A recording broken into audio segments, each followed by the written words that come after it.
At Mid-American Energy, we're one company serving 1.6 million people who all need energy that's available 24/7. That's why we work 24/7. That's why we make investments in our systems that make us more resilient to extreme weather. That's why we generate power from all available resources to cover the variables in supply and demand. And that's why when the power is knocked out, we work around the clock to restore power to you. Mid-American Energy, obsessively, relentlessly at your service. Here in Greater Des Moines, we're the unexpected sports mecca that feels like home. We are the big ballers, the little kickers, the underdogs, and the bulldogs. We've got events wacky and wild, big and small. We host them all. That old sports cliche, nobody believes in us? Nah, you come here, you'll believe. Because in Des Moines, only the S's are silent. Let's go! Something exciting is growing on Iowa farms these days. Innovation. From tractors that seed, weed, and harvest with data-driven precision to drones that scout or plant cover crops to protect soil and water. Even our animals live in smart homes with round-the-clock care. Technology keeps your food safer, water cleaner, and makes us more sustainable. Because what we do here benefits everyone here. Life on the farm makes everyone's life better.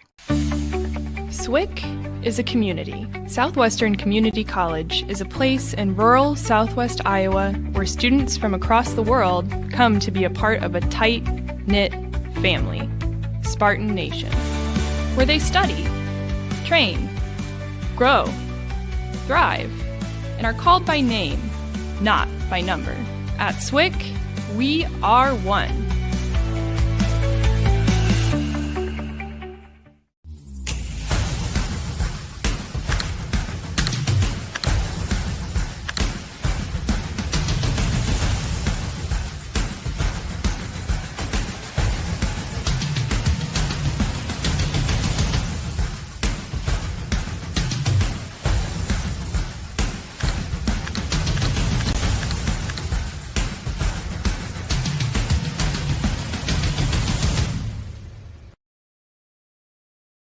Different people have different needs, so Delta Dental of Iowa has affordable dental and vision coverage that meets you where you are.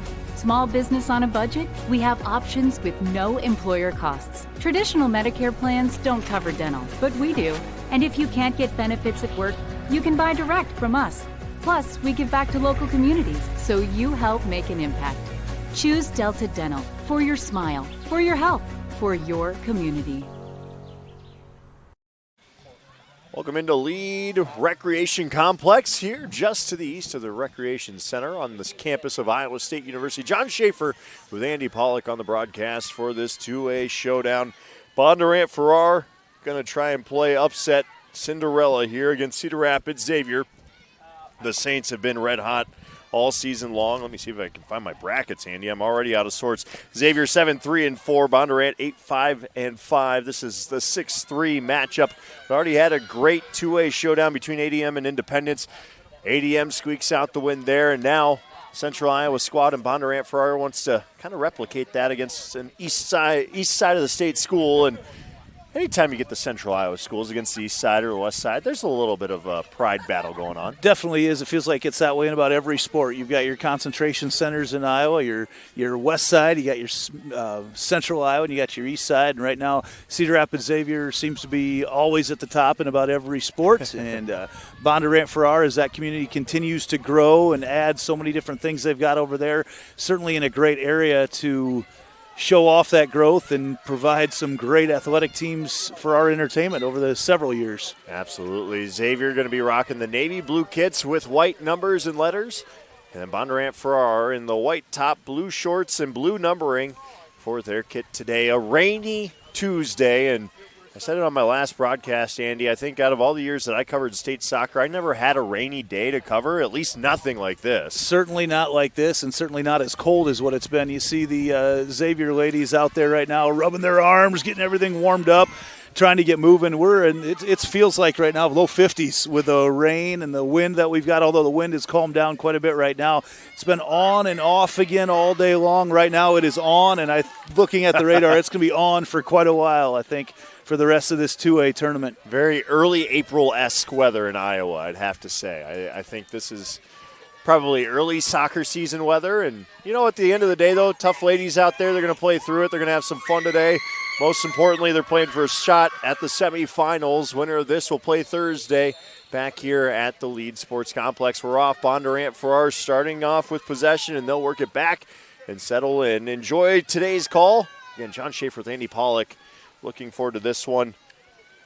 This Mid-American Energy Company is the presenting sponsor for the broadcast network here at the Girls State Soccer Tournament presented by Iowa Farm Bureau. Bondurant-Farrar, you mentioned the 6th seed coming in out of the Raccoon River Conference, 8-5-5 this year. Finished 4th in their conference, but then beat Carlisle and Norwalk to get here in the regional tournament. Just that reminder that does not matter what the regular season really says. It's when you show up and how you show up in that playoff. And that's one thing I really appreciate about, say what you will, everyone making the postseason. It can make for some great Cinderella runs, and certainly Bondurant-Farrar might be in that category for a Cinderella run here if they can get through Xavier today. Both of these teams have played very, very tough schedules throughout the course of the year. Bondurant-Farrar, you watch, they're going up against tournament team Nevada, Pella, Valley, Des Moines Christian, and so Dallas Center Grimes have played a lot of tournament teams. And then you look at Cedar Rapids Xavier, and they played Waverly Shell Rock, just lost to them 1-0 to start the year. You've got a lot of strong teams on their schedule. They play the bigger schools, Linn-Mar, Kennedy, Liberty, in their conference. So just a lot of battle-tested ladies out here right now, and I'm not sure any of them had to play in weather like this throughout the course of the year, but nor did we have to call any games like this throughout the course of the year as we get used to the elements as well. Absolutely. But, again, I've enjoyed it over here at Lead. I do have to say it's been a great change of venue, and I think, as always, the Union does a great job making it about these young ladies and what they've accomplished to get here, and certainly what they're trying to accomplish in the end, too. Rolling out the pink carpet, as they do for every sport here through the IGHSAU. And, neither team able to really mount much of an attack here just through the first couple minutes as they feel each other out and get used to the shape. And everything's going to be pretty condensed, I have a feeling, today. It's going to be tough to connect on some of the longer passes and get some of the run-out transition opportunities. The ball is going to bounce a little funny off the grass. Yep. So many of these games right now are played on artificial turf as these ladies play bigger schools, and each of these teams play on artificial turf as well. So it's a little bit different now playing on grass. But the footing, it's been really positive out here so far today. Not affected a whole lot of the footing much. We've seen a couple slips, but really no more than we've seen on any other turf fields throughout the course of the season. Yeah, and you mentioned it, something I talked about in my earlier broadcast today, but the ball skims more. When it's wet like this on grass, typically if it's dry, it's going to take a big hop. This stuff, it almost drives through it and skims. It's almost, I equate it to a low chip shot into a green, when you're 20 yards out. But kind of like what mine look like when they just slide across rather than. Yep, absolutely. And that's the other thing right there is for goalkeepers, their gloves get a little slick too. And so you've got to keep your body in front of the ball along with your mitts. As Bondurant-Farrar really tested there, as we saw the first shot from Xavier, and now Bondurant-Farrar going to try and counter things up. But, yeah, I think you're right, getting a feel for both how kind of the shape looks for both of these teams as we get a run into the box here. Far side of the field and an attempted cross. That's going to drift out of bounds off the block shot. That was Elliott Cruz with the shot there. The sophomore, 8 goals this season. Abby Chambers is the other sophomore. And looking up and down this Bondurant-Farrar lineup, they are not senior heavy at all. Juniors and sophomores make up this roster. And they'll be leaned on today, a youthful team. But sometimes, Andy, as you know, youth and inexperience can kind of be a double-edged sword. It can be good in one hand and tough on the other. What are some of the positives on it? Well, they're coming back. That's a big positive. But, by this stage in the year, these juniors and sophomores are more like sophomores or juniors and seniors. Yep. Because they've grown up through it. And let's face it, in the sport of soccer, there's so much being played on the club side, even when they're not here in the school season. So the experience is still there. Maybe not the tournament experience, but just the on-field playing experience is definitely there for these ladies. Bondurant-Farrar keeping it in their offensive half of the field. That'll roll out of bounds for a Xavier throw-in. And Xavier just content with trying to get this back to midfield and flip the field a bit, but be curious to see how Bondurant-Farrar's shape holds throughout this game. Xavier's got a good chance here. That ball drifts into the 18-yard box. Trying to track it down was Mally Olmstead, the senior. She couldn't quite get there, and that ball gets cleared away. So now we're just going to wait and kind of see what plays out here as, you know, both teams, again, feeling each other out. We've had an opportunity here, but nothing grade A. First chance for Xavier to really take an offensive shape as they work towards the goal. Crossed into the box. As my sheets are trying to get out of here, and we're going to get a corner kick once again. No wind advantage for any team throughout the day because it's been swirling all day long. Started off as a southerly breeze this morning, and then straight out of the north, and then more west, and now it's kind of northwest, and it's definitely made it colder out here. It certainly has. That wind switch for this Channel Seeds corner kick. It's delivered into the box and struck into the back of the net. A quick goal out of nowhere comes flying into the box, and Xavier strikes first. I believe that was Brownsburger. Was it Brownsburger? 17? Did I see 17 out there or 12? I think I had Reese Commenda, number 12. Okay, the there we go. Could be either one. I guess we'll find a. Just her third goal of the year. Yeah, that is. We do get confirmation. Reese Commenda. Let's see. We don't have another shot on it, but we'll take it. And that was quite the channel.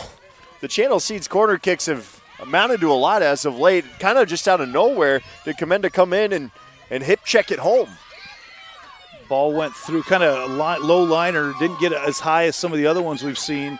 Seen a lot of corner kicks. They go well past the goal, trying to change up the angles, and a little bit of first-round state tournament jitters, I guess, a little extra going into it. Absolutely. That was placed perfectly, though, for the Saints. And always tough playing from behind now. You're down 1-0, and I think that kind of gives teams an opportunity to play up a little bit more. They press a little bit more offensively when they have a lead and they have some cushion to work with. And so we'll see if that Xavier back line continues to creep up a little bit and they try to condense this into a half-field game. Really surprised at the amount of early game goals that have been scored today. We've had a lot of 1-0, 2-0 starts within the first 10 minutes of games today. Yeah, taking advantage of that corner kick. You see that Xavier defensive back is all the way up right now, pressing forward. Ball tried to cross in, but Bondurant-Farrar doing a nice job to counter, but nice step in there by Adeline Pins. Pins has a go off the goalkeeper's face, and then another shot. That'll find the back of the net. Macy Herding, her 8th goal of the season, makes it 2-0 in the blink of an eye off the rebound. Well, made things so hard on Allie O'Connor because as she came out, that skip that we talked about earlier, ball skipped off the turf and rather than going high, went right off her face and made it very easy for Herding to knock that one into the back of the net. And all of a sudden, the Saints in total control, up 2-0. Herding's 8th on the year. That one came right back to her feet, as you mentioned, Andy, and now Xavier playing with a ton of confidence. Bondurant-Farrar's got to find an answer quickly before it gets even worse case scenario for him. Within a minute, a couple goals, really fast here for the Saints. Less than 8 minutes into this game, and Xavier up 2-0 already. That ball takes a hop and finds a camera leg. Here comes the throw-in from Chloe Sheevers.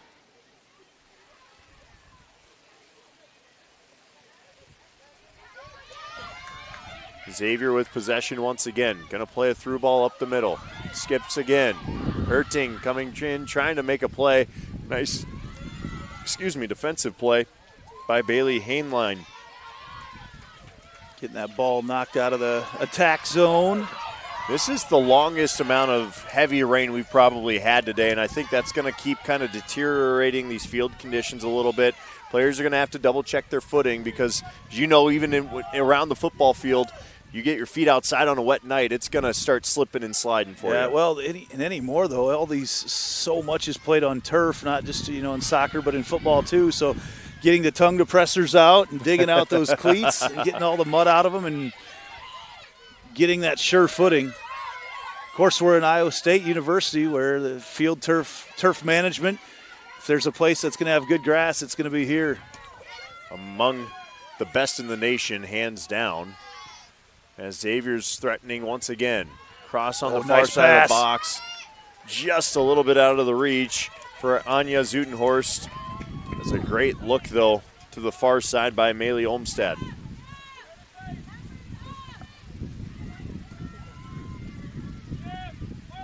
It's days like today where you really appreciate volleyball, basketball, hockey, anything that's inside. As I'm sure most parents sitting on the sidelines will tell you. Well, these soccer parents are hardy, though. They have how many of these have they sat through in their lifetime, bunch. Coming off her line and clearing that one away is Allie O'Connor. Morgan Muller looking for some space. She'll loft one high up into the air, settling it at her feet, and then we're going to get a play on call as Elliott Cruz was taken down. Ref says up and play on, and here comes Xavier on the counter. Hurting. Little two-person game there. Doesn't quite work out. But Olmstead sticking with it. Nearly gets another boot on it. Commenda scored earlier. Reese Commenda, a huge part of that Cedar Rapids Xavier state championship basketball team earlier this year. Fun team to watch down there at what will soon be formerly known as Wells Fargo Arena. The future home of Casey's Center. Starting July 1, July 1. That's when Polk County shifts over. It's going to be hard it's just like when no offense to Principal Park, when they changed over from Sec Taylor Stadium. Those are challenges for all of us to get used to. Maybe even more so for a guy who calls games regularly there. Yeah, it'll be strange those first few Wild games to call it Wells Fargo Arena, that's for sure. But we'll get used to it. Our kids, my oldest daughter had a moment where she broke down. She's like, why are they changing the name? And just could not fathom it. So we had a long discussion about how naming rights work in the car the other day. Naming rights they're very important to keeping these nice arenas and nice fields that we have around here. Of course, naming rights a big part of obviously the state tournament, and Farm Bureau, we love them as the presenting sponsor of the girls' state tournaments. Of course, Mid-American Energy Company, the presenting sponsor for the broadcast network as well here on the Girls Union Network. So appreciate all of our naming sponsors and title sponsors. A little back and forth, a little give and go between Herding and Bostwick. Not quite able to connect. And referees say play on right now. Advantage to Xavier. Here's Herding again, just working through some traffic, keeps it on her feet, and that'll settle back to a foot and be sent out wide.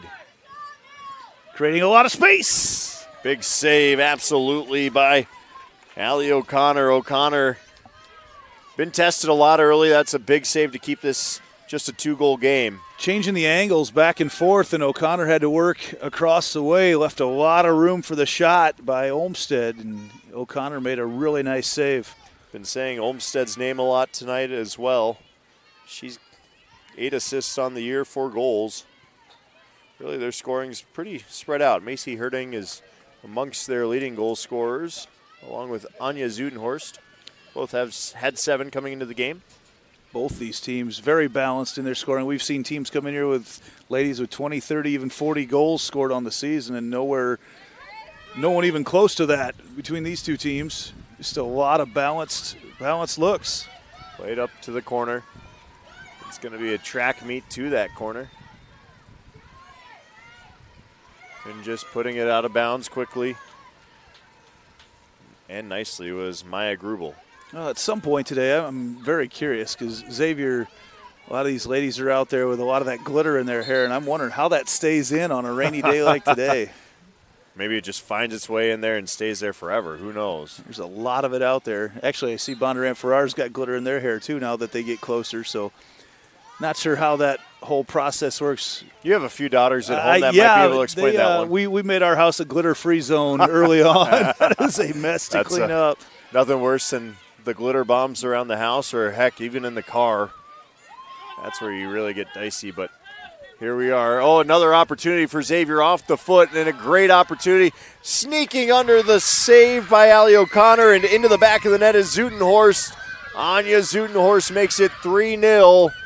26-23 to play in the first half. Well, and as she got into the open field, it basically turned into a penalty kick, which is advantage to the offense every single time. And Zutenhorst makes Bondurant pay, and Bondurant-Farrar getting in the danger zone at this point now. They're going to have to figure out a way to even possess the ball for a little bit longer. This is the fastest onslaught of scoring I've maybe seen today. Now, I didn't get a chance to catch the Waverly Shell Rock game, but I think it was somewhat similar over there. There was 2 goals early on, but that was just that was 3-0 at halftime. Okay. So, although I saw 5 quick goals in the second half earlier today in the 1A game that I called to start the day here. So that was oh man, it's all blending together already. But we'll it was Hudson there scored 5 goals to pull their upset today, but 5 goals to start the second half on a 0-0 game at the break.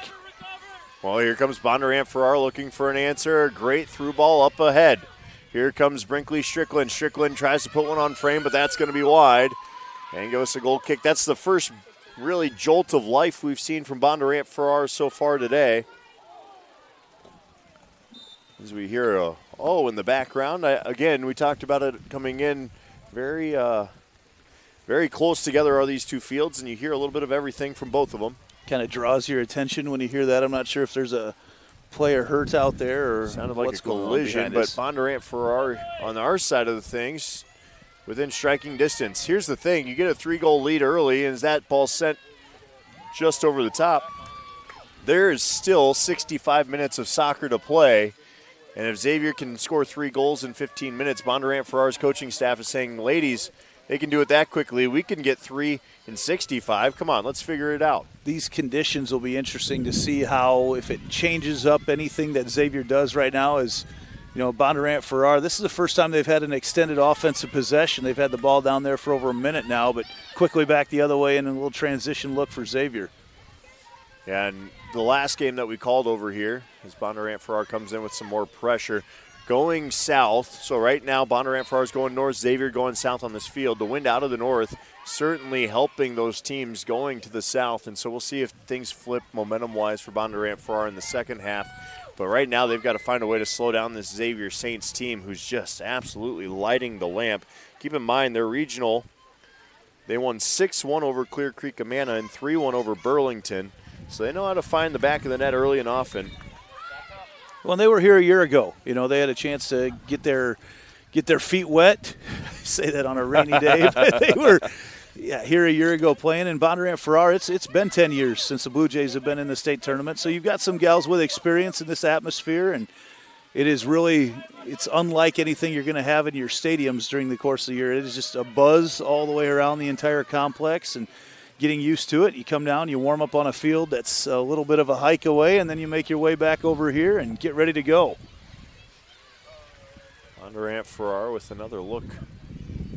Xavier's back line, though, has been pretty solid back there, and now here they come again on the counter with some numbers their way.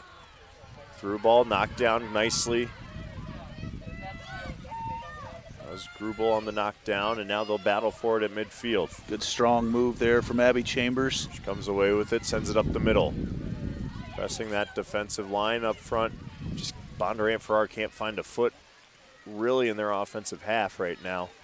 It's Elliott Cruz up there. Look out. Here come the Saints one more time. Ball played through. No one really there making that run. Cleared back to the middle of the field and across. Trying to connect with Olmstead, and ball just a little bit behind her. That gives Bondurant-Farrar a chance to counter back.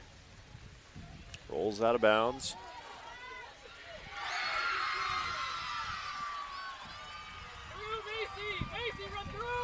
Here comes Xavier, though. They'll settle things down and try and work back that. They've been doing a nice job of working it outside back to the middle and creating space with their triangles. Creating that space and changing the angles up on the defense, too. You find yourself having to work around, your head's on a swivel as you're working back and forth, and it make things – the goalkeeper keeps it all in front of them, but for everybody else, it keeps you running back and forth, and we saw some really good adjustments earlier today from Hudson in doing that in the second half and really created a lot of offensive space for him. interesting to me to be watching a game from this angle because all year long I'm up in a press box watching soccer, and now get down here and watch it from field angle, and you see things quite a bit differently. You don't see the shape as much down here on the field side. It's certainly a different perspective to watch the game from. You get the speed sense of it, though. That's one thing. The I've physicality, always, big-time physicality. Yeah, it's fun. I suggest anyone get down field level at this high school level, and you'll understand just how quick it can be and how much your head is on the swivel. And I think you mentioned it too, Allie O'Connor back there. She's got everything in front of her. Just a sophomore. As she grows up a little bit more, she's going to start being kind of a field general back there that you're looking for out of maybe more of a senior-laden goalkeeper, like what we're seeing back there with Cedar Rapids Xavier, and what you'll see probably for more seniors. But that comes with time, more experience. Want to see her getting off the line a little bit more as a keeper too, and cutting down angles. It's a challenge. There's a lot to it, not just diving left and right to make every other save. Well, and you see so many, especially the veteran ones, they're back there barking out the orders and letting everybody know position-wise where they should be, and especially when you're down here at field level, you get to hear a lot of that as well. And as you're, some of the younger gals, they're not quite as confident in shouting out those directions. Absolutely. Takes time, takes confidence, and, there's a lot to it. But certainly this Bondurant-Farrar team finding their legs a little bit here. I'd say Xavier's still keeping that offensive possession in their half of the field. They'd probably like one more just to really get into the half in a super comfortable spot. Probably wouldn't mind getting under a tent here and make those 20 minutes fly a little faster. Although where I'm at under the tent right now, I'm starting to have a little bit of water come in on me. We've sprung a leak, is that what we're saying? Yeah, if you hear a buzz and I go down, it's just momentary electrocution. I should be all right. It takes more than that to bring down Andy Pollock. I don't know. Today I found out I used to think I was tough, but being out here today, I'm not so certain about that. Here comes Cruz with a strong run, but she's shouldered off of that and walled off nicely by Liliana Mowinkle. Mowinkle's strong play turns into a counter opportunity for Xavier. Xavier threw ball up ahead to Herding. Just a little bit in front. Just good. You're right. Couldn't corral it, but ball sent back into the box, chipped ahead, and that's going to wander its way over the end line for an out-of-bounds goal kick. It's an interesting array of umbrellas over across the way, and all the fans that have come over here. We've got all sorts of different umbrellas. I don't know where they find ones like this. I'm the guy that finds the black one at Home Depot. There you go. I think I've got an LPGA one that's nice and big and does the job for me, but umbrellas seem to always fall apart or disappear in my house. I wonder why. House full of softball players. Yeah, exactly. exactly. Use bats at any time, are they? And they get left in places a lot. Yes. Well, here comes Xavier once again, looking for some space. Pass is just a little bit strong right now for the Saints. They really are controlling, and you can definitely see some of that confidence. They've been here before. They're very calm and collected. And then some of that senior leadership, too, definitely coming through for this Xavier team.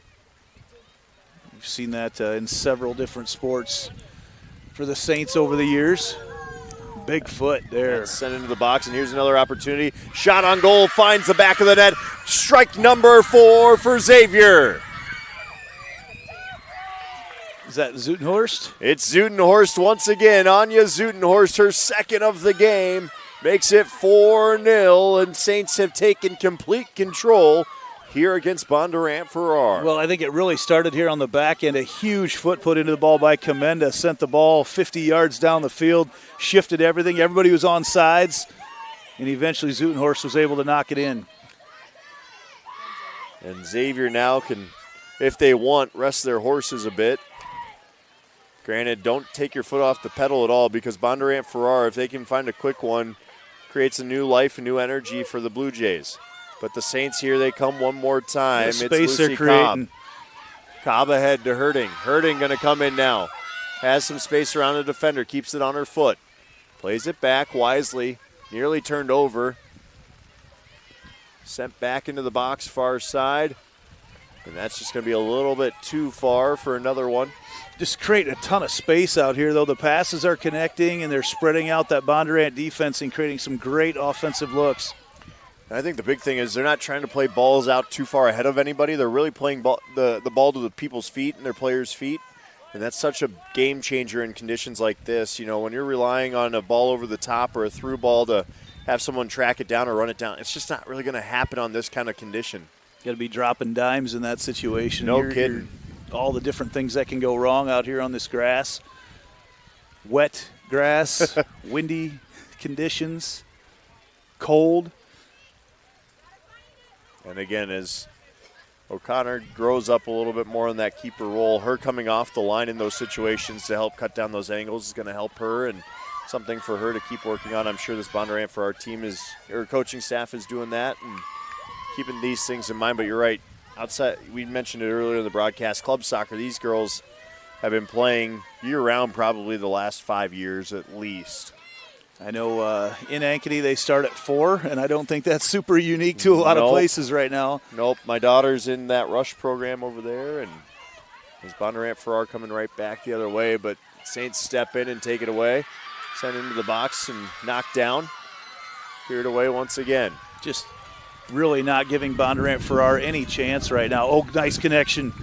Here's Zudenhorst again. She's going to play a little feed and doesn't quite go where she needs it to. And now here's Herding. Herding's going to have a go. Chips off a block. Back to the middle. Herding there. And she finds another one. Her second of the day, and it's 5-0. Nothing can go wrong at all right now for the Xavier Saints. And they're sharing the ball. I mean, every one of these goals, say for one, has been assisted. They're passing it back and forth. It's just a beautiful display of soccer by Coach Jacob Johnson's squad.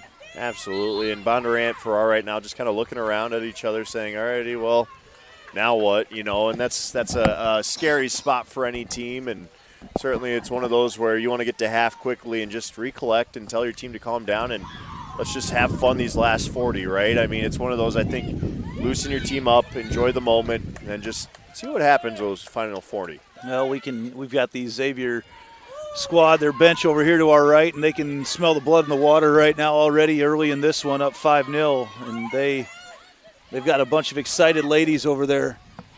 Hooting and hollering, certainly. Then on the other side behind us, DCG and Pella, two teams that know each other well. DCG up 3-0. DCG is primed for another big run here at a state title. Cruz crosses that into the box. Bondurant-Farrar going to try and find a foot and bury one of their own, but instead it's cleared out. Good team defense by Xavier. Winner of this will get the winner of DCG and Pella. No one really running through there on that boot. I think Lyman, as she tried to send it through, lost her footing right before. Was a little frustrated that she didn't get more air under that ball. It's a challenge, certainly, and we're going to get a corner kick. Not a good day to be the team in white when you're playing on grass right now. There's a lot of mud speckles out there. I don't know who does the laundry, but certainly have a tough time scrubbing out some of these uniforms when the day is over. Nothing like the old OxyClean commercials where the kids walking in with the stained white jerseys and, oh, we got that handle. Let's take care of it. I will vouch for anybody who will say that OxyClean does not work that well. I have tried everything. Best way out there is a little of that borax soap and out there scrubbing it down. And then you got or we've seen go into the car wash and get the hose out there, hang it up on the wall. There you go. That's probably the best way. It's more labor intensive, but that gets those whites looking white again. Whether it be the football players or the softball players in your house, you're figuring that one out, aren't you? Yeah, that's with 4 of them out there sliding around on the grass, we've had to get pretty creative in figuring out how to get those stains out. I look forward to that. My 7-year-old's in the soccer program, as I mentioned, there up in Ankeny, and so we've been around that soccer lifestyle for a few years now, and I'm fortunate enough to get to coach her a little bit and enjoy that. But, you know, it is crazy how quickly they want kids to specialize in some things these days, and, you know, it's certainly the inner battle for parents, I'm sure. Well, you mentioned Rush earlier, and they've been a great supporter of not just soccer, but a lot of different sports in Ankeny, and a lot of these ladies we've seen be multi-sport athletes, the soccer players, and it translates well to a lot of other sports, but especially basketball. We've seen that crossover between basketball and soccer quite a bit, and it's been fun to see, you know, ladies have success in a couple different sports and see them at a couple different state tournaments. The one crossover that I've seen only a few times is track and field mixed with soccer. There are a handful of kids that'll do it, both boys and girls, and certainly distance will lend itself, but you get some sprinters out there out of the soccer world too, and it's a lot of fun to see how that all shakes out, but commend them because 2 sports in the same season is a daunting both task. Both of those in the spring, for sure it is. And Allie Mackey, Ankeny Hawk, is one that I will say she's one of the best athletes in the state, and she is a multi-time state champion on the track and is a D1 soccer player. There you go. She made it work for a couple of years, has not been able to make it work this year because it takes a toll on your body to play multiple sports, and anymore, a lot of these sports, you're always in season somehow. Especially at high levels like that. And, again, we're starting to see just how cold it is out there. A couple of the Bondurant players just trying to keep warm any which way. They don't look too It's a lot warmer on the Xavier side right now, I'll tell you that. Yeah, it is. It's a battle, and we'll see how the evening kind of shapes up. If it stays this cool, my suggestion to the 3A teams, throw on a long sleeve if you can. Yeah, bundle up. It is a lot colder out here than any state soccer tournament I've ever been to. Bondurant-Farrar trying to find a little bit of pace to it. Nice play there by Maya Grubel. Grubel keeps it on her foot and out into space. Finds an outlet. Xavier just gives no room at all. Tenacious on defense. Absolutely tenacious. Through ball to Herding. Herding's going to get behind one defender. Can she beat her? She gets squared up, sends one into the box, and trying to make a run at it was Lucy Cobb. Ball finds the foot to Bondurant-Farrar, and here come the Blue Jays once again. And Herding did a great job staying on sides as she was behind initially and then stepped back on the kick and stayed behind and eventually gave herself a shot. Offside's one of the most subjective rules in this sport. But you appreciate it that it's called. Otherwise, we'd just be having cherry pickers all day. Then it would turn into basketball, right? That or hockey. I'd equate it to one of those two for sure. You, of course, get a lot of chances to watch hockey. There's certainly similarities from a what you're trying to accomplish standpoint, but as you watch it, do you see similarities in the style of attacking? Or yeah, absolutely. The way the puck moves, especially when you see it working that triangle, the inside to out, you get a lot of that high to low in hockey, offensive zone, so forwards moving the puck up to their points for shots, things like that. It's very similar with the midfielders and the forwards and how they like to structure that. I think there's a lot of similarities in that sense. And trying to just create odd man opportunities on the field where you can. Well, I think that's sports in general, right? You want to have a better athlete at the point of attack than the other team's got. Yep, exactly. Get you far in a lot of different sports, and soccer certainly no different. And I've appreciated over the last several years the similarities, drawing similarities in basketball. There's certain, especially on the defensive side, as a set piece opportunity here for Xavier. I'll wait and see how this turns out. Looks like. Is that Lucy Cobb? Nope, that's going to be Peyton Liberty over on the far side. We've seen some brilliant shots throughout the day. She'll have a go low and hard. Tries to skim it in there, and O'Connor does a nice job to gobble it up and ward off any more threats there. But no, then on the offensive end, I've seen, football similarities as we were trying to, like, some route running as far as trying to complete some of those passes, and I've really appreciated just the combination of different sports that all play into the sport of soccer. Well, and just some of the dummy routes or the scrubs and things like you just see the way you kind of weave through each other and things like that and what that creates. And now the next time a soccer team lines up and runs an inside trap, I'll be impressed. There you go. Well, we've got substitutions there brought to you by IMT Insurance. Learn more how you can be worry-free with IMT at imtins.com. Well, football. Ted Lasso is a big thing these days. I don't know if you got to watch all 3 seasons. I certainly enjoyed that. And one, for the entertainment. 2, just because, a good soccer sitcom is always fun. I was able to watch the first couple seasons. Did never see the 3rd season. Maybe it was only was it 2 or 3? I think it was 3. I don't remember why we didn't get into the next one. I think that was about the time that I got into Yellowstone. There you go. There you go. That's I can only do one series at a time. Maybe it was only 2. I think I'm off. I think it was only 2. Was it only 2? Yep, okay. I think they've announced that they're going to do a 3rd. but it was only the 2 seasons. So that's why you never saw the third. Okay, that explains it. All right. Certainly helping the growth of soccer. I think you look at Wrexham as well and see what's gone on with that organization and the ownership with that group, and also them getting promoted this year is going to be awesome to see. If you see Mark Woodley running around, the KWWL videographer, he's a huge Wrexham guy. He's been over there for a couple of games. Okay. And so he was there when they clinched the level below the championship. So they're going to, I think they were promoted to the championship level, and if they get out of that, it's to the Premier. So who knows what can happen over there. Mark and I grew up just down the road from each other. So that's right. You're an AP guy? I am. He's a Dyke New Hartford guy. So. Oh, that's a rivalry. Yeah, big time. Not in soccer, but in several other sports. Football, basketball, name a few. Baseball. Yep, we've had volleyball. Yeah, there's been some great matchups. Dyke's been so strong in that sport, in volleyball, and football for the last several years. Another chance. Ball sent in, and O'Connor slips through the mitts, and she dives on it. I can tell you, being a former goalkeeper, when it's this wet, you've got to cradle it. That's what I was wondering about. Like how slippery do these gloves get out there? I mean, typically they're not made to make. They don't want you to make contact too much with the turf with them. One, it chips away at the foam, but two, it takes away all of the grip on them. You'll see goalkeepers spit on them a little bit just to get them a little tacky. But other than that, when it's this wet, you're going to struggle to grip any type of soccer ball in your mitts. So really important to keep the hands behind the ball right now. Yep, almost. You could even equate it if it's something that's lofted high as a punt returner, keeping your elbows in and keeping your body behind it. But there's a lot to do with it. Otherwise, just putting it out of play. Offside's called down there? I think they were signaling a possible handball. Okay. But they said play on that moment. I saw a tip. As we have 6 minutes to play. 5-0 game. Xavier leading.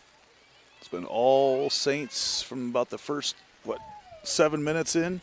Maybe even less. It was Anya Zutenhorst. She's got 2. Mix that in with a goal. I believe it was. Where did her name go? I lost it. It was Zutenhorst, and Macy Herding has 2 as well. Those are the primary goal scorers, but the first one of the day was an That was goal. Commenda. Yeah, there we go. It was Commenda. Sorry, I couldn't. Reese Commenda had it, and really Bondurant-Farrar just hasn't had any sustained pressure. They haven't had structure offensively. It's really, I think, probably heavily leaned on 1 or 2 players. As we get a shot there near post and a follow-up just wide of frame. And, just as I say, they haven't really created much. There they are, trying to create something on the doorstep. A great opportunity for the Blue Jays. Almost get one on the board. You can kind of loosen up a little bit right now, even though you're behind by a bunch. You just kinda, it takes the pressure off you a little bit more to maybe take a shot from a little bit further out that you haven't taken before. Be brave going through the middle. Bondurant-Farrar sending one back in the box. Trying to see if they can work into a little bit of space here. That one's sent back on net. Just wide. Scooped up nicely.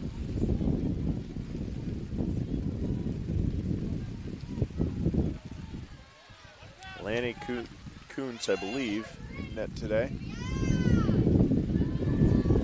Could also be Caitlin Rollinger, who's got 760 minutes. It's a number 1 on the uniform. And we already know that Herding is out playing, so that she's not the one wearing number 1. Yep. And they don't give us a whole lot of time between games to go out and gather up our facts. We are rapid fire. They had the first game today, they put 3 minutes on the clock after game number 1. That is, I'll say this, that's the great thing about the set. Tough on a broadcast side, but great thing about the setup. They've got the warm-up fields just next door.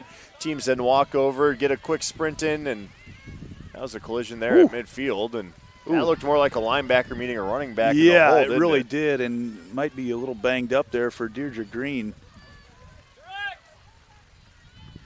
Took a shot right to the head. Sticking with it is Maya Grubel. She feels better as soon as she's got the ball, though. Just took it, getting to her feet, and here comes an opportunity. Shot in on net, diving save. That's a great shot. Brownsburger. On net by Brownsburger, and Again, a nice save by O'Connor. She had that ball out in front of her eyes, got really big as she was going down and setting up to take the shot. You know, right now the best defense for Xavier has been just possessing the ball. They've just limited so many opportunities for Bondurant-Farrar. Absolutely. To be honest, their defense hasn't been terribly active tonight. Their back line, I mean, Haven't had to, but when they have, they've closed things down very quickly. They haven't given Bondurant-Farrar a lot of room. But Bondurant-Farrar, you know, has tried to do the same. It's just I think Xavier's had better structure offensively, and that's what's created some of those chances. But here comes Xavier once again, and now we're just kind of living around midfield the final 3 minutes of this game, of this half, I should say. really they using those 3 defenders across the back line and dropping a 4th when the ball gets closer. Lucy Cobb went for a run but got closed out nicely by Elliott Cruz. I'm sorry, that was Bailey Hainline with the closeout there. Tries to close out another one, ball into the box. Deflected, bounces around, having a go. Far side, inside post and in. Another beautiful strike. Sierra O'Brien scores this one for Cedar Rapids Xavier. Everybody getting in on the party right now for the Saints.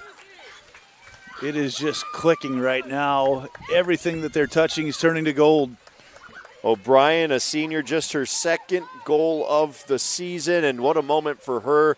Celebrates that one accordingly as well, Andy. And, you know, you got to take yourself back if you're an adult. Remember, yeah, that's a sixth goal in a 6-0 game, but for that senior, that's a memory made as she tries to put a bow on her career. And it was really an outstanding individual effort by her to stop the ball out of the air and then pluck it out and drive it in off the goal.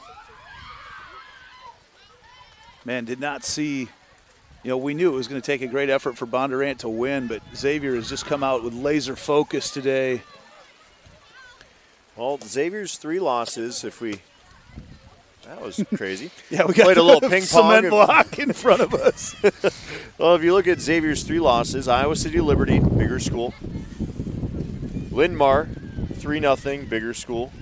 And then Waverly Shell Rock, who #1 undefeated all year long in Class 2A. And very well, it could be Xavier Waverly come Saturday based on what we've seen here today. That was just 1-0 when they played very beginning of the season, so I'm sure both of those teams, especially as you have gals coming off of other sports that maybe haven't played as much absolutely over the winter. Scoreless ties against Muscatine, City West, and Cedar Falls. So, again, I think it's one of the benefits, I'd say more so for the Central Iowa and Eastern Iowa schools, is they do play a lot of crossover into bigger schools or that tough competition. Not saying Western Iowa doesn't do the same, but really they have more access to those big schools. Well, another thing that we haven't talked about yet so far through now, we've had 6 games, 6 of our 12 games, so we're halfway through the tournament so far. You know, this year the new rules in Iowa high school soccer, they did not play any overtime periods. They had ties for the first time. And so I'll be curious, penalty kicks, if it comes down to that in any of these games, how some of these teams react to that. It's just not something that they've done at all. So that could be different if it gets to that spot. Absolutely. Well, we sit 6-0 right now. Xavier all over the Bondurant-Farrar Blue Jays in this 2A quarterfinal matchup. We'll be right back with more soccer. You're watching the Iowa Girls State Soccer Tournament presented by Iowa Farm Bureau on the Girls Union Network, powered by Mid-American Energy Company. Here in Greater Des Moines, we're the unexpected sports mecca that feels like home. We are the big ballers, the little kickers, the underdogs, and the bulldogs. We've got events wacky and wild, big and small, we host them all. And that old sports cliche, nobody believes in us? Nah. When you come here, you'll believe it. Because in Des Moines, only the S's are silent. Let's go! Something exciting is growing on Iowa farms these days. Innovation. From tractors that seed, weed, and harvest with data-driven precision to drones that scout or plant cover crops to protect soil and water. Even our animals live in smart homes with round-the-clock care. Technology keeps your food safer, water cleaner, and makes us more sustainable. Because what we do here benefits everyone here. Life on the farm makes everyone's life better.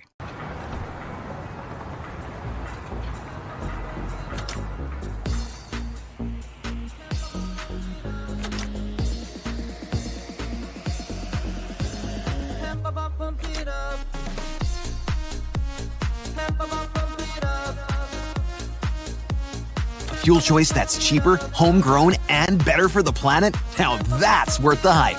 Pump it up with Unleaded 88. It's Frank. Frank. Mr. Frank. And just what you did now, I think you're the best ever. In your neighborhood, there's a place so good. It's so nice to be at a store meant for me. The feeling of family, you have to agree. Wow, thanks, Fairway Frank. Welcome to Fairway, your Fairway family.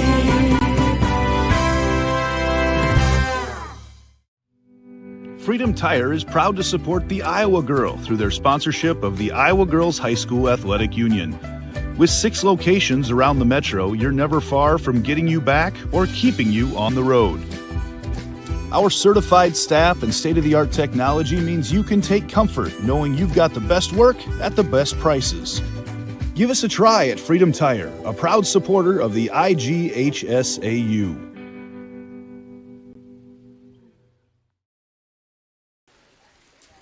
Welcome back to the Iowa Girls High School Athletic Union State Soccer Tournament here in Ames, Iowa, on the campus of Iowa State University. Halftime where Cedar Rapids Xavier, it has been all saints, an impressive showing so far from the number 3 seed in Class 2A. They lead 6-0 over Bondurant-Farrar, and they started their scoring from the very beginning. Reese Commenda started things off, and it has been all saints from the very start.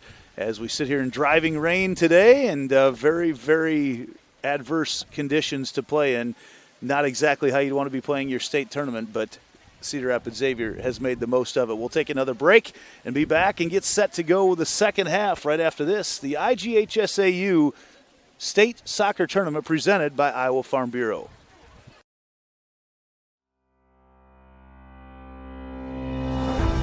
Hello, I'm Brent Johnson, President of the Iowa Farm Bureau. And I'm Erin Gerlich, Executive Director of the Iowa Girls High School Athletic Union. We'd like to thank you for joining us for the Girls State Soccer Tournament. The Iowa Farm Bureau knows that strong, vibrant schools are the cornerstone of our communities. That's why we're proud to be the title sponsor of the Iowa Girls High School Athletic Union and this amazing state tournament. This tournament not only showcases Iowa's elite teams, but the athletes competing here today are among our nation's best and brightest. And Iowa's farmers are among the nation's most productive. Our partnership with the Girls Union gives us the opportunity to recognize both, all while supporting and lifting up the Iowa girl. With the help of the Iowa Farm Bureau, we celebrate students' efforts not only on the field, but in the classroom as well. The Iowa Farm Bureau is committed to your success and supports our organization and the Iowa Girl. Through millions of dollars they provide in awards, grants, and scholarships that recognize athletic and academic excellence. As Iowans, we have a lot to be proud of. Whether you're a student competing here today or a fan tuning in, we all play an important role in making our state great. So, from the Iowa Farm Bureau and the Iowa Girls High School Athletic Union, congratulations to your school on a terrific season, and good luck in the tournament games. At MidAmerican Energy, we're one company serving 1.6 million people who all need energy that's available 24/7. That's why we work 24/7. That's why we make investments in our systems that make us more resilient to extreme weather. That's why we generate power from all available resources to cover the variables in supply and demand. And that's why when the power is knocked out, we work around the clock to restore power to you. MidAmerican Energy, obsessively, relentlessly at your service.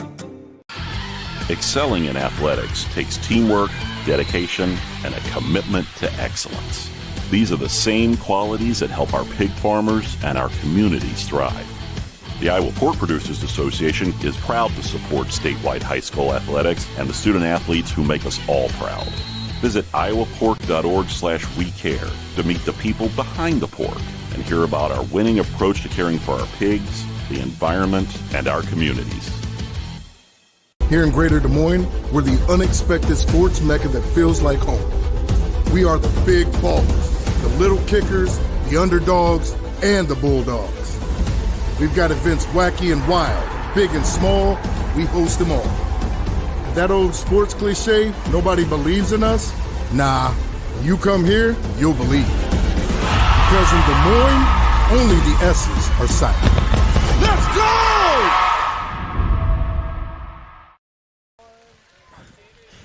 Well, Andy, I can confirm it's not fun out there.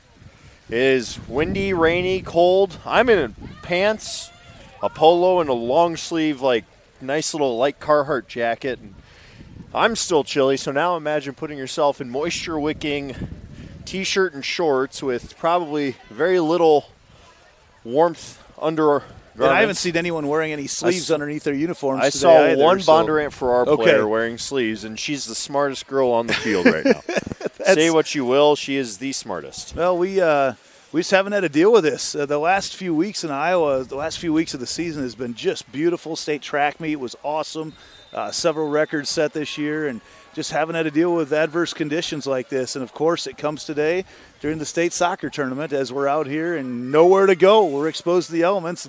Soccer, of course. If this was softball, we would have been done about They would have called it last night. Yeah, they would have called it last night at midnight and said, we see the forecast, we'll just play Wednesday. But these soccer players and their parents are way tougher, so they were out here in it, and we're playing. Well, that Xavier tent a little bit warmer with a 6-0 cushion right now ahead of Bondurant-Farrar. And they're going to warm up just a little bit more over here on the Xavier sideline, trying to get feet warmed up. But certainly I think they wouldn't mind closing this one out early either and getting inside and getting ready for a Thursday matchup with, right now it looks like DCG up, last I heard, 3-0 over Pella. So that would be the matchup on Thursday should these two scores hold. We already have the top half of the bracket decided. ADM knocked off Independence in a 2-1 game. That was a little bit of an upset, right? A little bit of an upset. Certainly Independence had control in a lot of that first half, and then ADM came back. And Jada, I mean, it was just one of those games where you just witnessed a player take over in the sense that I believe I lost Jada Grove. There we go. She's the star player for ADM. She had 2 goals, both goals for ADM. And one of them was off a free kick just outside the 18, placed it perfectly under the bar. Whereas here with Xavier, we're just seeing team play after team play after team play. It's a very deep Xavier squad. We talked about that as the game got started, and they're certainly showing that right now. What do they have? 4 different gals have accounted for their 6 goals, I believe we've got right now. So. Absolutely. Macy Herding has 2. Anya Zutenhorst has a couple. You got, I believe it was Commenda and Brownsberger, I believe, are the other 2. And Brownsberger, yep, so that's correct. Just one of those days that whatever can go right does right now for Cedar Rapids Xavier. Well, the seniors got tired. What happened was seniors got tired of watching the juniors score. You know, Commenda a junior, Zutenhorst a junior, Herding a junior. So you know what? I think it was Sierra O'Brien stepping in and saying, hey, guys, we got to get a senior goal here. And made a great play, as you mentioned, for her team and made it 6-0. And Bondurant-Farrar trying to get warmed up here and loosen up a little bit more. Again, first tournament appearance here in a decade or so. And so it's actually first tournament appearance period for Coach. So it's just one of those situations where you're learning a little bit here. Get a young squad, take some stuff out of this and say, let's go win the half. You know, let's start there. Let's just go win the half 1-0 even and leave with a good feeling in our mouth. Well, and they got here. It was an upset for them to get here when they beat Norwalk in penalty kicks down at Norwalk here just about a week ago. And I know they were hoping for a better showing here, but they have run into an absolute buzzsaw here this afternoon in Cedar Rapids Xavier. Now, rain is not let up at all. And it's blowing. There's wind. Yeah, what'd you say earlier when we were talking? You didn't realize the high would be when you got here at 10 I did at 9 not this dress. morning? Did not dress accordingly. I was more worried about getting hot. Well, I texted Justin, our fearless leader over here, our director, and said, let me know if anything changes because we were dealing with some thunder down in Ankeny when I left this morning. Never had any rumbles at all up here in Ames. Knock on wood. Let's keep it that way as we get another opportunity for Xavier. Shot on net and to the back of the twine. Zutenhorst completes the hat trick.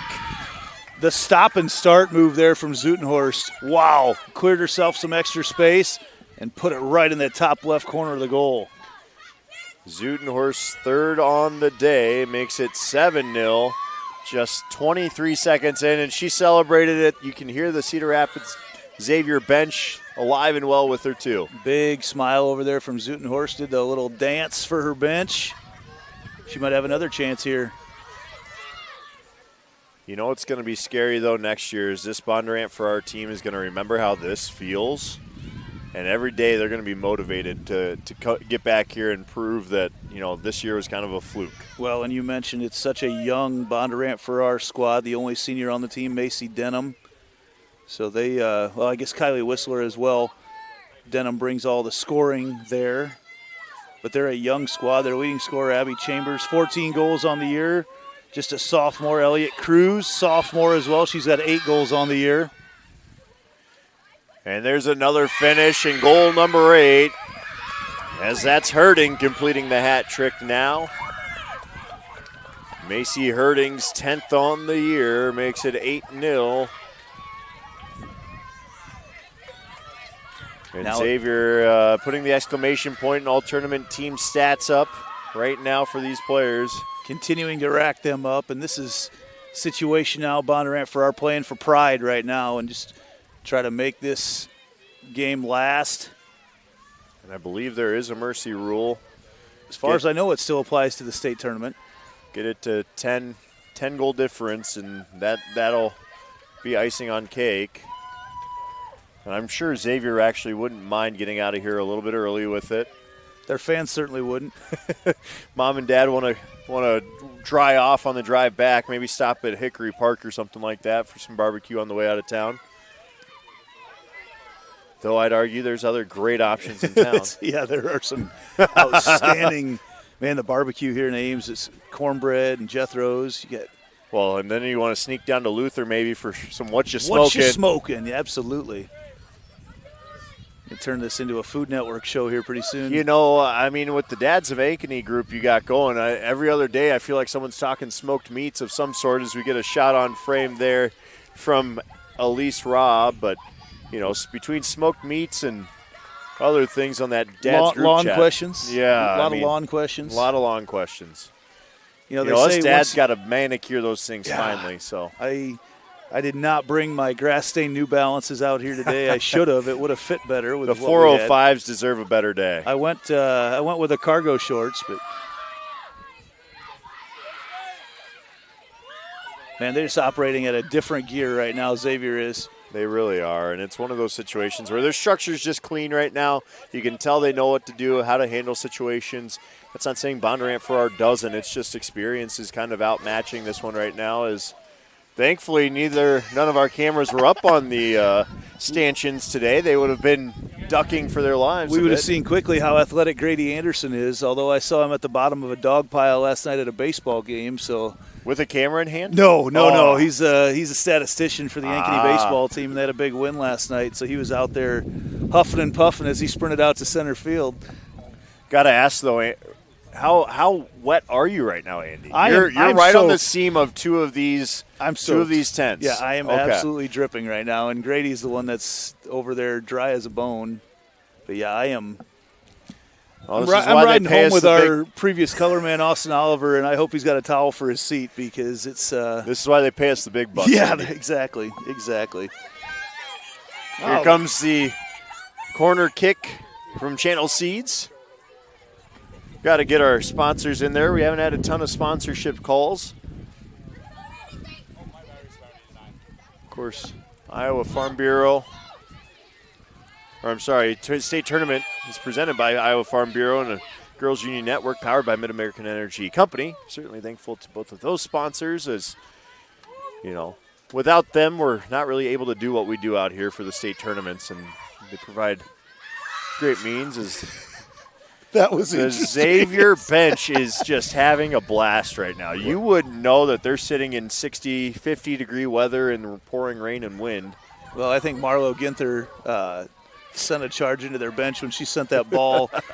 Her eyes got wide, and she sent that right into the Xavier bench and was stopped by the top of the tent. Otherwise, I think that ball would have gone a long ways.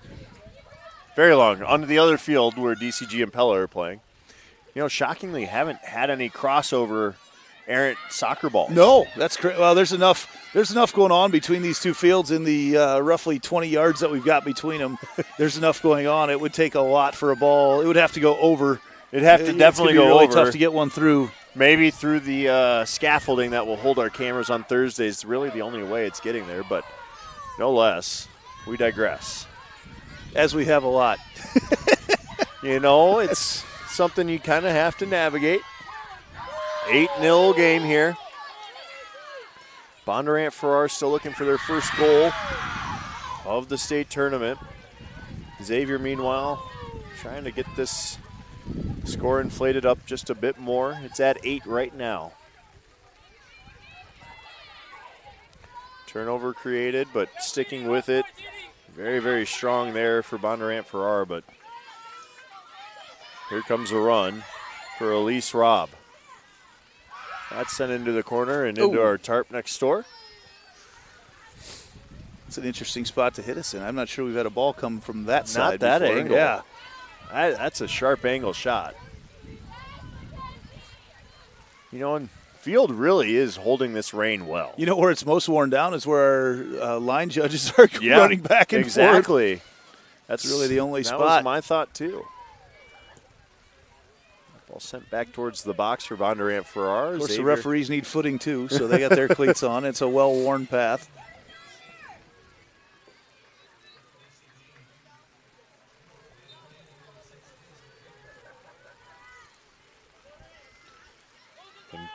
Xavier just keeps collapsing. Bondurant-Farrar with the most offensive half possession here that we've seen all day, but Xavier takes it off their foot, and they're going to go right back on the attack.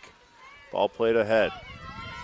They'll continue the tic-tac-toe passing. That one just a little too far ahead, though. Cleared and then headed back. Things have slowed up a little bit, not quite the burst out of Xavier that they had earlier in this half. Meanwhile, Maya Grubel playing with some anger in her right now. You certainly see the pride coming out in her and wanting to finish this game strong for the junior. Well, I can confirm that while I was wet before, I am way wetter now as the wind has shifted and blown all the rain off the top of the tent right down into my lap. So, I'm going to make Blake Walker sit over there for the next. Yeah, that's a good call. I would. You're the pro on this side on this field, so you'll know where to be. Yeah, exactly. Or I'll just sit behind him. Shot on net, just about sneaks inside the far post as Bondurant-Farrar nearly had that first goal of their day. It was quite the right off the foot there of Nora Freeborn, sophomore. See, Levi Yeager, one of our cameramen for the next game, has walked in. He's probably wondering what the heck he just walked into right now as we're all bundled up underneath the tent. Finding little holes in the tent as well as coming off her line is O'Connor and decisively makes that diving slide. And that's reach for it. That's what you need to do there as a goalkeeper. And Herding just kind of let off the gas a little bit at the end there. As that's booted well forward. Holy Hannah. Into a wind right now as well. Comenda's got a massive right boot. I mean, strength-wise. He's probably rocking size 7s or so out there. I wouldn't know what a big boot is for females, so. All I know is she can kick it probably how you drive it on a golf course, just piercing through the wind. Yeah, that's exactly how I do it. I prefer Woodland Hills late in the summer where I can burn those worms and let that ball roll forever. There you go. Elise Robb there has her pocket picked, and that's going to be sent down to the corner. Looks like it'll be a throw-in. I want to wish best of luck to the Bondurant-Farrar laundry person, whoever that may be, because they have their work cut out for them after this game. Herding has a go with the right. Sails it in and over the goal. Keeper's hand of Allie O'Connor. Herding's fourth as that Howitzer snuck in under the crossbar and above the mitt. Outstretched by O'Connor. Again, just, the percentage of shots on goal that they've connected on, I'm not sure I've seen anything like it. Well, it goes back to they've been connected on their passes. Their shots have been on frame. They are well oiled at the right time. They're going to be a tough team to crack for anyone that sees them here the next 2 games. As with a 9-0 lead, one more, I believe, puts it to bed. As far as I know, still applies in the state tournament. I know it does during the regular season. Bondurant-Farrar would rather not find out. Ooh, that ball skipped on that wet grass. It really is something how, as we see the feet slide out. Nice little feed inside and then a hack at it. Ball hunted down and then chipped out of bounds. That should be a corner. It will be a corner. That'll go out for another Channel Seeds corner kick. Corner kicks are brought to you by Channel. The enhanced Channel Seed brand is here to help farmers like you up your game and rise to the challenge. Learn more at channel.com. I think we need to add in the copyright reader at the end. I've seen some of these Major League Baseball guys right now are testing out who can have the best read of the copyright of their production at the end. So that may be something we need to add to our digital network productions. Well, we've got one of those. If you want me to really enhance my ability to do it, let me see if I can find it in my script. Yeah. You know, it's basically our SIG out. I mean, if you want me, I can do the whole title sponsor thing as we get a nice save there. I believe that's Lanny Coons again with that save. Hasn't been tested really at all today. That ball settled nicely at the feet of Brinkley Strickland. Then sent forward. Got a feeling Marlo Ginther must be a team favorite over there. She gets cheered for every time she touches a ball for Xavier. Here's a chance. These teams having a lot of fun, and here comes Herding. Macy Herding in once again, trying to look into space. She shares it nicely, passing it off, and then they'll resettle things down. Back to Herding, turns, hands it off, fired on net just wide on that shot from Zutenhorst. Just look at him share the ball still, though. It's great passing back and forth, and Herding might have had an opportunity there on the left side, decided to share it across the way to Green. I believe that Looked was. like it was Green, yep.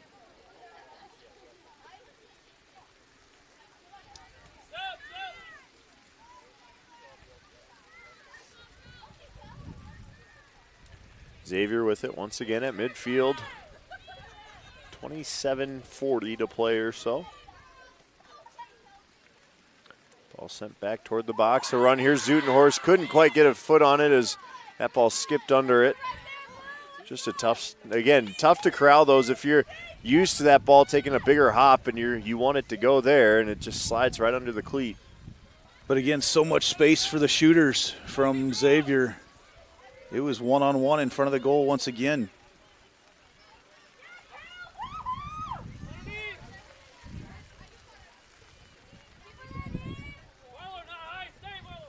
I think this rain, the wetness of this rain has been appreciated, but I think what's been really undervalued is how freaking cold this rain is as well right now. That's one way to put it, yes. I think it's underrated. It's underrated might be the biggest understatement. You know, I think it's truly just miserable. I think this is a scenario where, well, I'm thankful we're under a tent at least halfway. Yeah. Whereas, you know, these players are out here for 80 minutes. Oh, man, much respect. Plus warm-ups. You know, they're warming up in it, so they're already drenched by the time they get over here. Yeah, it's an undertaking. And, again, props to the turf management team out here because this field is held up great. I believe the other field is held up great. And props to our officials out there as well. Our lines people, obviously, it's a thankless job at times to be – whether that be out in the middle of the field or on here on the sidelines or our assistant officials too. I'm not sure if you're one of those linesmen. Would you rather be on the player side or on the fan side? I think you would probably be rather on the I'd rather be the assistant side. Over here by the score table if I'm anybody. That or the main field because then I can actually run a lot more. Yeah, there's a lot to navigate over on this side. But anybody out there that's wondering, oh, I might be into officiating, or you might have used to play soccer and still want to be a part of it, always need more officials. I think that's one thing we need to plug even a little bit more with all of our sports. A lot of opinions on the sidelines too, Andy. I'm sure you've heard it as a parent at times. You know what? I got into officiating volleyball and umpiring softball, and I would say it's very rewarding, and it makes you look at the game in a completely different aspect because you're looking at it from the the rules side and rather instead of the fan side, and it changes your perspective on a lot of different things on the field. Absolutely, and again, it's not an easy thing to do. Let's be real, that's an offsides flag up on the far side. It's not easy making a call one way or the other at times, and then, but they're trained to do so in those big moments and stick to their guns, and certainly I think, a thankless job in so many situations. Well, and the soccer officials is one I have a huge appreciation for. Is it's one guy out there, and he's right in the mix, and sometimes it's way harder to make a lot of those calls when you're right there but you have to be. So it's always hard because you have one guy that's got to be in position. Absolutely. And one other thing, too, I'll say. Most of the parents have been really good this week, and I've got to say I haven't seen any issues today by any means. But, I'll be honest, I sat there and covered I don't know how many basketball games where I saw, of all people, Fran McCaffrey sit silently for 4 quarters of high school basketball, game in and game out. If Fran McCaffrey can do it, parents, I'm just going to say you can too. Be supportive of your kids, be supportive of your team, but you don't need to be yelling at officials. Here's a chance. Hurting, looking for a pass. She'll feed one, and Zutenhorst has to go with the right, feeds it off instead. And then a quick turnover as Xavier almost had number 10 there. But that's my soapbox for the day, Andy. Let's go just end it there, and we'll get back to our action here and have some fun to finish out. Have you done any hockey officiating? Have you done that before? Never, I used to do some intramural stuff and some men's league, but with kids and some other things going on and outside of work, I'm plenty busy as it is. I know plenty of guys that do it, though. A couple of former Roosevelt classmate of mine is actually an AHL linesman. Nice. And, the game speeds up drastically at that level. Sure. But I play with men's league teammates who are, high school and youth officials, and so it really is pretty cool to see. That's their way of kind of staying around the sport, but two, giving back to it. Sure. It's such a big part of it. And I assume hockey is much more of a specialized officiating sport. You got to have a skill of skating. Oh, you gotta anticipate. You got to know where things are going. I mean, it's no different than being a football ref and knowing which hole they're about to run through or reading a play in that sense. Everyone's got their knowledge. Same with these soccer officials out here too. As we still have 22 minutes left in this game. And you can just see the exhaustion on a lot of the girls' faces right now. Yeah, it's a lot of running. I'm not sure what it equates to right now, but I think I remember seeing at some point it was about 7 miles that gets covered during a soccer match. It's pretty crazy. Depending on the position. Right. Yeah.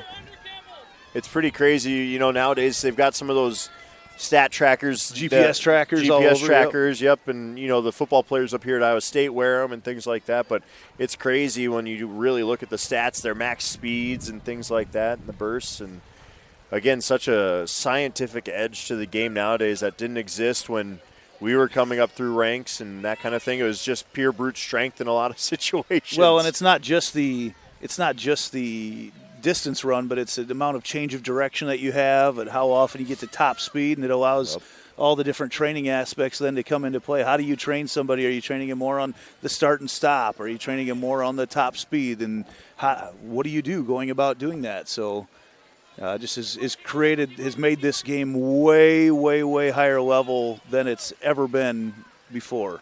Ball crossed into the box, cleared away. Bondurant-Farrar threatening a little bit. As we mentioned, a referee takes a shot there, and it's going to die. And we'll reset as our ref resets himself as well. But, yeah, you're right. I think, one thing, we go back to that multi-sport athlete, and I think too much specialization leads to too much of the same movement for these athletes sometimes, and that's where you see that really bad wear and tear as we get a through ball once again. O'Connor coming off of her line. She'll scoop it up there. But I think that's where you start seeing more of those knee injuries come into play, or you see some of those wear and tear injuries just because it's the same motion day in and day out. These girls that do multi-sports move their body in different ways and work different muscle groups and things like that too. So several years ago, I had an opportunity to talk with a very well-respected CIML basketball coach, and he had told me that if there's one sport that it's okay for kids to play all year long, it's soccer, because there's so many different movements going into it, and obviously you're kicking a lot, but other than that, it's just side to side, straight ahead sprinting, and it's just a great sport, especially for young kids to get involved with, learn how your body works and how it reacts to different motions. Well, and I can tell you from my years of talking with Matt Campbell and asking the multi-sport question before, compete. Learning to compete is one of the biggest things for multi-sport athletes. Those coaches love to see because, in football they might be the stud, but how do they react to having to play a role in a different team? As Cedar Rapids Xavier with another opportunity, that ball tips up and Zutenhorst has it at her feet. Turned over, sent back in. Herding had a look and thought better of it. That ball's cleared away. Knocked down and right back at it comes Xavier. Just the entire game's been played on the Xavier half of the field. That ball sent in, and O'Connor nice save. Lays out to keep that from getting any further. But competing, you can speak to that too as a coach. You want kids that have a will. They learn what it feels like to lose or be challenged and deal with adversity. If it's easy, those guys sometimes coast a little bit more at times. Well, you've got kids that are great athletes but don't compete, and you've got great kids that are great competitors but aren't great athletes. And when you really get someone special, it's the great athletes that are great competitors, and those are the gals that you're seeing playing your D1 soccer, your D1 softball that we just saw in the Women's College World Series this last week, or still going on, I guess, right now. Texas Tech. Just because Oklahoma's out doesn't mean it's over there, Andy. Come on now. Texas Tech, a great story. Their first ever Women's College World Series appearance. And local gal on the team this year, Cassie Johnson, was a freshman. Then Texas. In Texas, yep. Have a pitcher out of the Des Moines area. Yeah, with Tegan Cavan. Yep. And, of course, she stole headlines last year. I know maybe a tough subject for Dowling folks, obviously, that she didn't play more school ball there. But, again, one of those great stories out of Des Moines as a pitcher. She's a stud for softball. So, and it's awesome. And there's gals from Central Iowa making headlines. Obviously, Caitlin Clark, but headlines nationally all over the place right now. And soccer certainly has had a huge amount of Division I athletes, especially playing for Iowa and Iowa State over the years. And Minnesota's plucked a few out of here as well. And then you get some of your D2, D3, just a ton of success had at those schools as well with Iowa high school girls soccer players. Yeah. It's certainly been fun. I go back, Gatorade Player of the Year from Centennial back when I was in TV. This had to be 2018, ended up at Creighton, I believe, or one of those top-end schools for soccer. Well, Caitlin Clark was an outstanding soccer player in her time at Dowling. Well, there's videos making the rounds of her getting denied a goal by an official, I think, in a 2-1 game against Valley, and you see her just irate that they didn't count the goal. So you want to compete. Yes. No better competitor than Caitlin Clark. Athlete and a competitor, right? Sometimes to a fault, she'll admit it herself. But still, no better advocate for girls' athletics in the state of Iowa. And, again, it's a pretty special thing that the biggest name in probably the sports world right now hails from Central Iowa. Yep. Very, very cool. As we get our substitutions, brought to you by IMT Insurance. Again, learn how you can be worry-free with IMT at IMTINS.com. Looks like a new goalkeeper in for Xavier is Caitlin Rollinger. Checks into the game. She's played quite a bit throughout the course of the year. Absolutely has. A lot of minutes. They've split a lot of minutes amongst their keepers. Kuntz had 200 minutes coming in. Rollinger had 760. Looks like Herding even was a goalkeeper for a game. Marlo Ginther was in there for a game as well. I think Herding was there for a half. Half, there we go, yep. Just had to pad the goals against average. A big whopping 0 there. Didn't see a save made or a shot or a goal allowed. Herding's goals scored are much higher than her goals against. Absolutely. Bondurant-Farrar is, still plugging away right now, and they're continuing to stretch this game out. This is tough. It's a tough way. There's no way to sugarcoat really how it ends. They've got a lot of great talent coming back, and I got a feeling this won't be the last we hear of Bondurant-Farrar at the Girls State Soccer Tournament. Absolutely not. And, again, experience is huge right now, and what a great step forward it is for the Blue Jays. Their boys team has been to state a handful of times as well, and I know they had a good run. I can't remember if they won a title. Is Xavier now and on the attack again? Zutenhorst loses it out of bounds. Lost my window. I could just see Allie O'Connor back there. That was it. So just watching her react to how things were going, she's like a cat back there, just side to side. Yeah, I don't know who hired our camera ops. They're not the most they make better doors than windows. Let's put it that way. Well, between the camera ops and our line judges, yeah, No, much appreciation to our camera operators standing out here manning this weather. Big props to all of our directors, our whole staff across both fields that really make this whole production quite the undertaking, but give it to you for free as well. Yeah, and a lot of challenges to get this on today. Yes, dealt with. I think you can talk to Justin and find out how early he was here to make sure everything was up and handled, or maybe even last night. And Justin's not getting much sleep anyway right now. He's used to it. He's up all the time with twin babies at home. So. Oh, boy. He decided to just make that jump right away. Huh? Yeah. Shot on net, looking for an upper 90. Ooh. Sails it up over the crossbar is Zutenhorst. Got to ask, any of yours twins? Oh, no. Okay. I got 3 years between every one of them. There you go. Yeah, we're pretty well spread out. I've got one that's in college, and I've got another one just getting into the world of competitive sports right now. So I've lived it, and I'm about to live through it again. Oh, man. Once you do it once, you got to keep going, though, right? Well, it's interesting. I had just as of a year ago, just over a year ago, I had 4 playing travel softball, and then one graduates, one decides that softball's not her thing, another one is on a team that most of the girls went to school ball, so her season's done. So my wife and I are going to tournaments together again, which is crazy. You're not having to divide and conquer and losing other families. We're going to 9U tournaments, softball tournaments in the springtime now together. So there you go. And so we found out that we both calmed down a little bit since the last time we went to tournaments together as our girls have aged. Grew up a little bit with it, right? Yeah, we're in the coach pitch phase for my daughter and doing that through Ankeny Rec, and that's a great time. And, again, just good to get them out and doing things in the community. So just continuing to keep the ball on the Xavier side of the field. I don't think it's crossed half, maybe more than 30 seconds. Yeah, it's been short-lived if it has.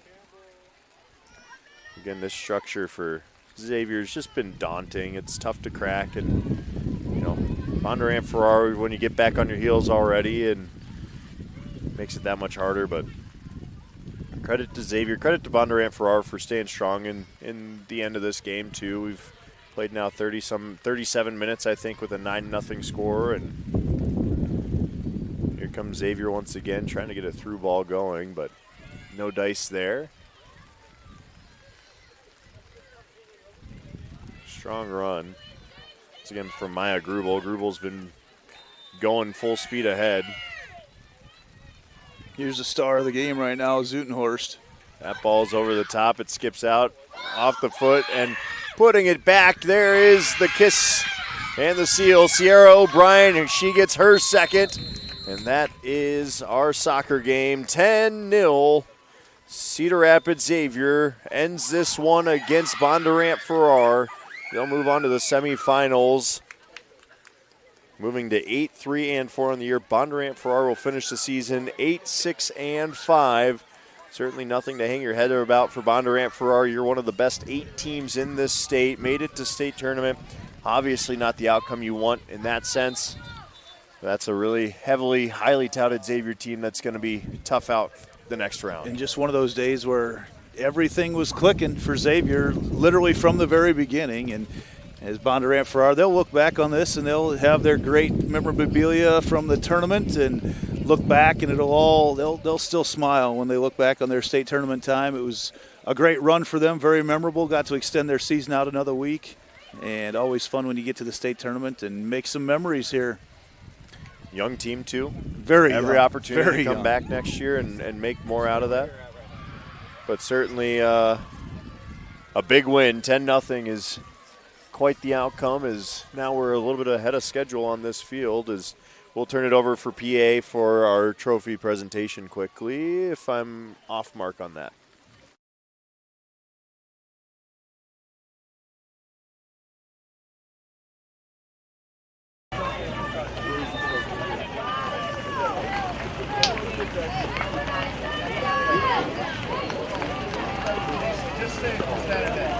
The third and final score is Xavier 10, Bondurant-Farrar 0.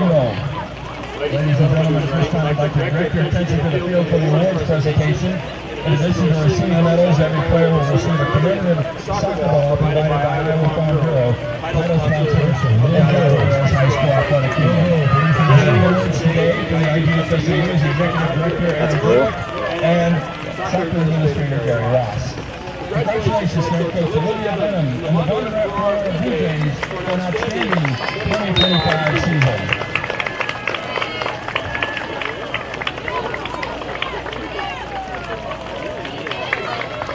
Ladies and gentlemen, direct your attention to the Xavier side of the field as Lenny Coons advances her team to the next round as Cedar Rapids Xavier advances to the Class A. And there you go, Cedar Rapids Xavier moving that sticker up one more spot. They will likely get the winner, or they will get the winner of DCG Pella. Appears DCG still up in that one, I think 3-0. He's going to try to find that here really quick. On field number 1. Field we can number see 2. everything but the scoreboard. Exactly. It's from tucked away from us. See the bottom of a number on the left. I think it's 3-0. But again, that game, that semifinal will be set for 2:45 Thursday.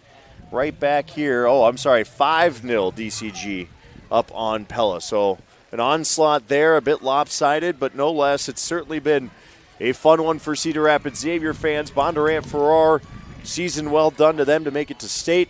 For Andy Pollock, I'm John Schaefer. Thank you so much again for joining us today. It's been a pleasure at the Girls State Soccer Tournament presented by Iowa Farm Bureau on the Girls Union Network, powered by Mid-American Energy Company.